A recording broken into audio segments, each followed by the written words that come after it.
जब भी वो एक मोहब्बत भरी निगाह अपने दादा जान पर डालता था तो गर्मी, सर्दी, खिज़ां जैसे मौसम का एहसास ही भूल जाता था और अपने इर्द गिर्द बहार ही बहार पाता था।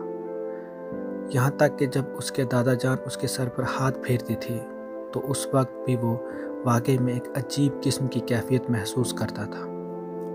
दादा जान कोई कहानी या कोई चुटकुला सुनाते तो वो खुशी से इतना लोटपोट होता था कि फिर बात बात पर कहकहे लगाता था। दादा जान अपने पोते की खुशी और चुलबुली सी शरारत से फूले नहीं समाते थे और कभी कभी उसकी आंखों से खुशी के आंसू बहकर दादा जान के रुखसारों को तर करते थे। फिर ये सब देखकर वो अपने नन्हे नन्हे हाथों से पूछ लेता था। दादा जान अपनी जान हजार हजार भलाएं और लाख लाख बार कुर्बान कुर्बान कहने से भी गुरेज नहीं करते थे। वक्त कैसे गुजरा पता ही न चला। ये कम सन और नादान बच्चा कब बड़ा हुआ एहसास ही ना हुआ। पढ़ाई के सिलसिले में इस नन्हे मुन्ने बच्चे को अपने वालिदैन ने बैरून मुल्क भेजा, मगर उसमें दादा जान की ख्वाहिश शामिल नहीं थी। फिर भी दिल पर पत्थर रख कर पोते को इजाज़त दे ही दी। एक दिन दादा जान को पोते की याद शिद्दत से सताने लगी, क्योंकि फ़ोन पर बात करने से जी नहीं भरता था, मोबाइल और लैपटॉप पर देखने से भी नहीं माने। बस एक बार देखने की चाह जाहिर की ताकि वो इसे गले से लगा लगे। बहू बेटे ने कान खुजलाए। दादा जान अक्सर पोते का फ़ोटो हाथ में लेकर इसे चूमते रहते थे। आज भी हस्बे मामूल उन्होंने ऐसा ही किया। फ़ोटो हाथ में लिया और सामने रख कर उसे बातें करने लगे कि अचानक न जाने इन्हें कौन सी बात इतनी चुभी कि एक हिचकी ली और दायमी नींद सो गए।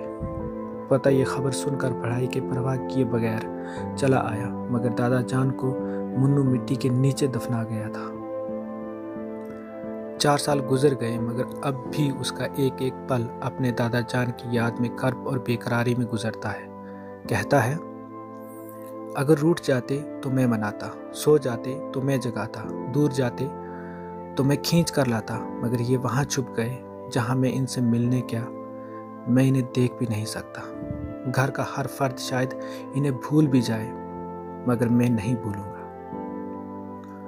अगर मेरे मम्मी पापा मुझे मेरे दादा जान के इस अनोखे रिश्ते की कदर करते और इन्हीं की चाहत के अनुसार एक बार मरने से पहले मुझे बुलाते तो मैं इनके मरने पर नहीं आता।